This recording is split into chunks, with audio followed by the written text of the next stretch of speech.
Welcome to this short presentation about finding accommodation for your next academic year.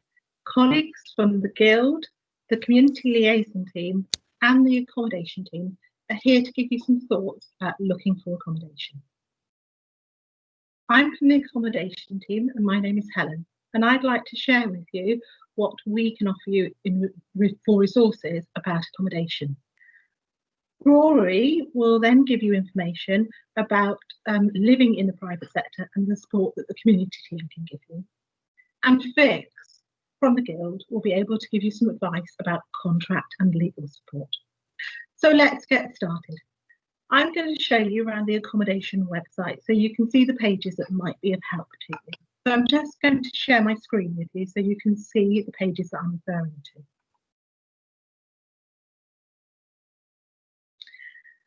This is the main accommodation page, and you can find it by typing the word accommodation after the university link. We have a large section on private housing, and you can see we've broken it down into a number of different areas. You might first want to look at the options that are available to you. And under this section here, you can see that you have several options that are available. There's purpose-built student accommodation in the city, and there's a list of suppliers here. This is by no means complete, and there are other operators in the city. You can live in a shared house or flat, and I'll give you some information about how to find details about that.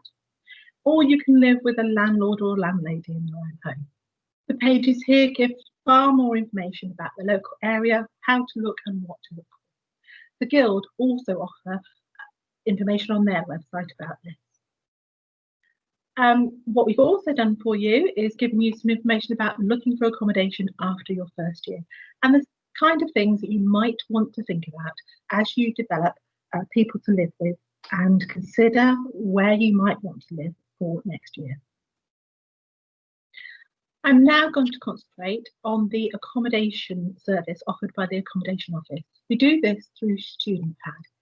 It's a site that's available to students for landlords to offer accommodation to them. So the landlord is coming directly to the student. There's no agent involved, and the arrangement will be directly between you and the landlord. You may also find that agents put information on this site, and you may also find that the purpose-built student accommodation put information here as well. But primarily, you'll find that it's landlords advertising directly to you. In the Accommodation Office, we've asked the landlords to make sure that they have all the necessary legal requirements and gas, electric, and houses in multiple occupancy licensing that is required. And we've worked with the council over the past year to make sure we have a checklist that landlords must give us information for before we will advertise them. When you click through onto the StudentPad site,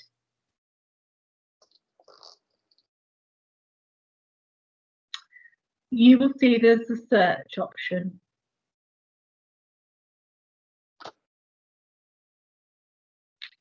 And you can look here for all types of different arrangements. You will see at the moment there are 58 properties being advertised.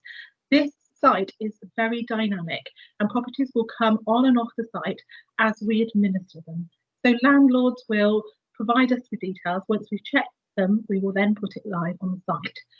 At a summary here is what's available to you, but you can also look at the type of living arrangements that's available for you, the size of property that's available for you.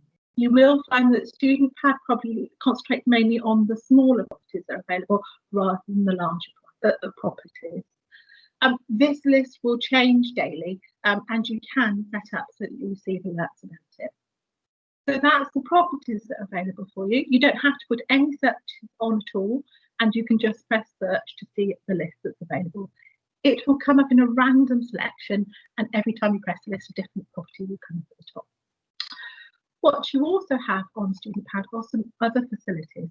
So as I said, you can set it up so that you can have alerts for property advertisements as they come up. And what you also can do is join the message board. The message board is password protected, and this password can be sought from putting an email into SID.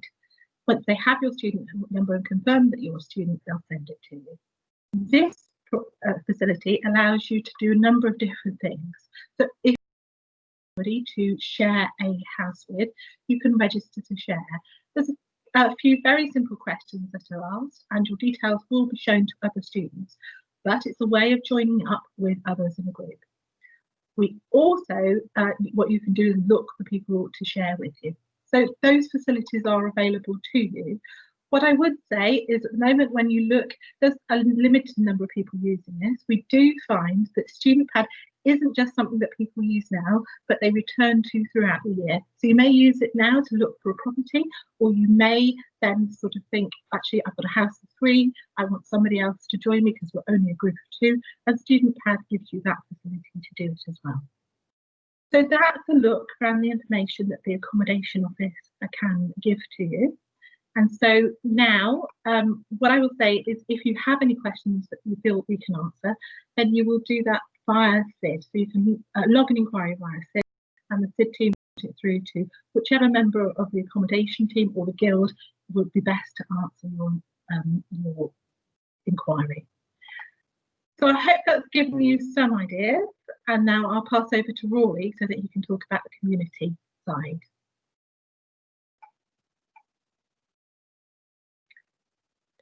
Thank you, Helen. My name is Rory Cunningham and I'm the Community Liaison Manager for the university, and I manage the Community Liaison team. Some people might know my team through the Student Community Wardens, who are 12 students who work part-time in the community, offering support and direct contact and peer support to students living in the private sector. It is my to interact with students and to encourage positive citizenship within the community. And I interact with a range of community partners, and in a lot of that time, it's the police, the council and residents associations. The student community wardens can be very helpful for students, particularly students living in shared accommodation for the first time, and they can help with a whole host of questions regarding safety, personal safety, recycling, getting on with neighbours, dealing with refuse, etc., etc. And for many students in their first shared accommodation, they're really important things to get right in order to help you integrate as well as you can.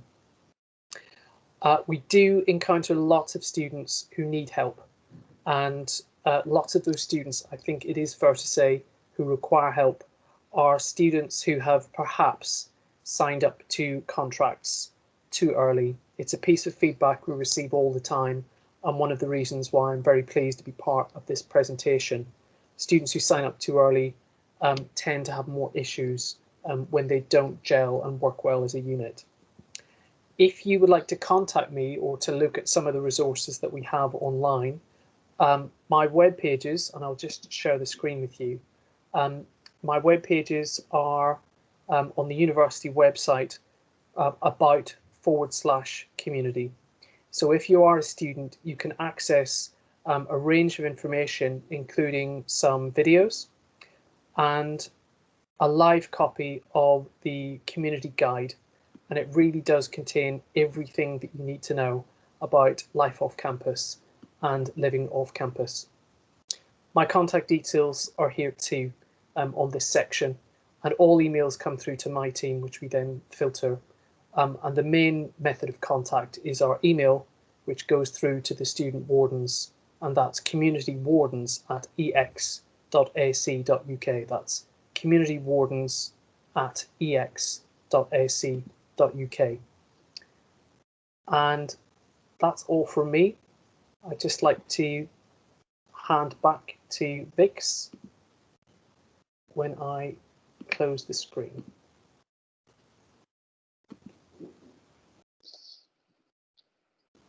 Hi Rory, thanks for that.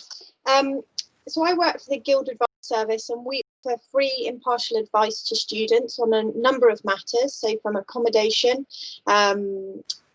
academics, finance, things like this. So we often see where things are happening, and one of our concerns is is exactly as Rory says, is where students feel rushed into signing into contracts, rushed into signing into housing. So one of the messages I want to hopefully share with you is again to just take your time to make sure that it's right. The housing will be there. The amount of housing is what we have in Exeter, and it's important to make sure you're making the right choices for you. So we see a lot of contracts, we look at legal side of things. And one of the things I wanted to share was that most of our contracts that we see are for a fixed term.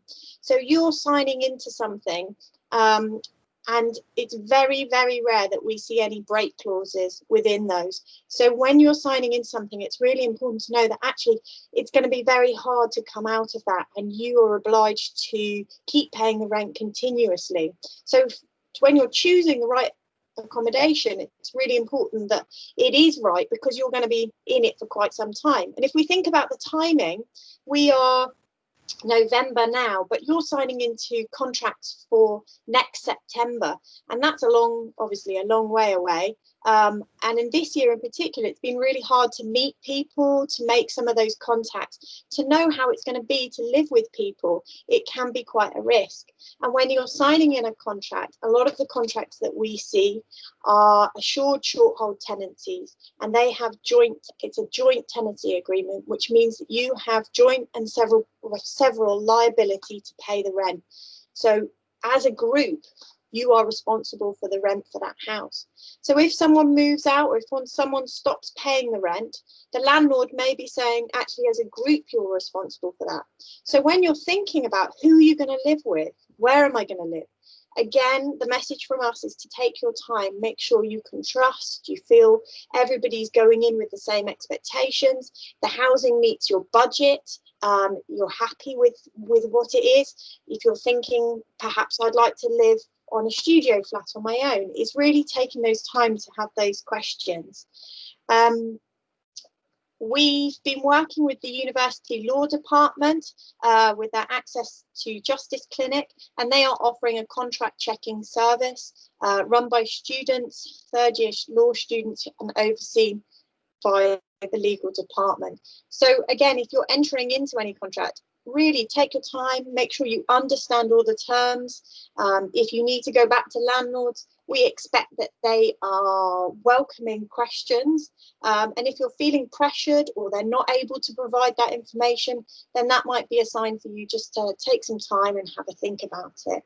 There's lots of information on our website about what landlords should be providing you, what your legal rights are, and what you as a tenant must do in your responsibilities. So you enter into these with as much knowledge as possible. Sorry, the dogs are very excited about housing news, as am I.